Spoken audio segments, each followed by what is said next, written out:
Taigi va, nesenai sužinojom negerus dalykus, kurie darosi prokuratūroje. Šį kartą su neigiamu atspalviu nuskambėjo informacija iš Šiaulių. Tai yra iš apygardos, kiek pamenu, prokuratūros. Ten viena prokurorė,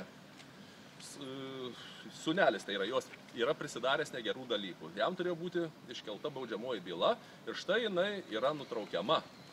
Ir būtent ją nutraukė tenykštis Povilaitis, vyriausias prokuroras. O čia, kur Neringos Venckienės byla, atrodytų, kad kaip ir nėra dėl ko iš vis aplamai kelt tą bylą. Nes jinai, jeigu kažką ir panaudoja, tik tai gindamasi. Čia yra akimirksniu suveikiama. O ten metai laiko ir po to nutraukiama. Dviguba teisybė. Man tai svarbiausia, kad žinau, kad mūsų nepartinio demokratinio judėjimo pirmininkas Povilas Gylys jau teisme. Jisai dalyvavo mitinge gegužės 17 dieną, apklausė policiją, viskas perduota yra jau į teismą. Taip pat žinome, kad Venckienė jau yra atimta teisinė neliečiamybė. O tai patys įvykiai. Tai reiškia, tik tai skundą pateikė pati teisėja Neringa Venckienė. Skundas atsidūrė čia Klaipėdos prokuratūroje ir nieko. Kol kas lygtai turėjo apklausti Neringą ir tiek. Tai yra labai negražu, kada labai skubama vienu atveju ir jau bylos yra teisme, o kitu atveju tie patys įvykiai, niekas, tylu, ramu, dvigubas standartai.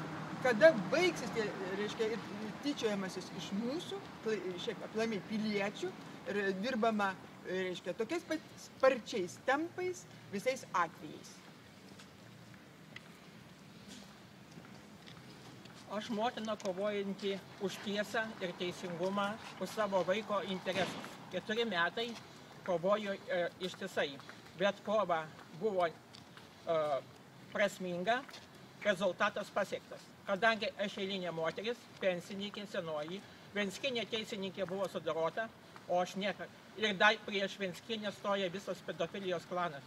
O mano niekas, kadangi mano 4 anūkų tėvas už pinigus ir už kyšius viską pasiekė, bet kadangi teisingumas nugalėjo ir atsirado Klaipėdos apygardos prokuratūroje vienas žmogus, prokuroras, kuris iškėlė baudžiamą bylą ir šių metų Liepos mėnesyje po 5 metų bus nagrinėjama. Tikiuosi, mano dukra išsaugos namą Klaipėdoje ir galės visą gyventi šeima normaliai.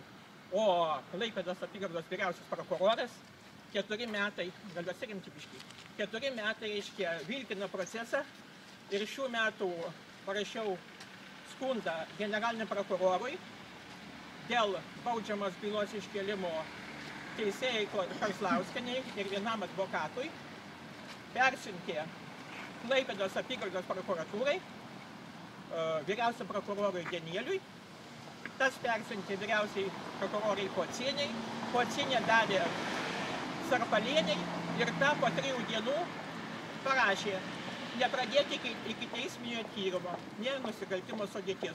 Kai tuo tarpu jau baudžiamoji byla dėl to pačio fakto jau guli apylinkės teisme.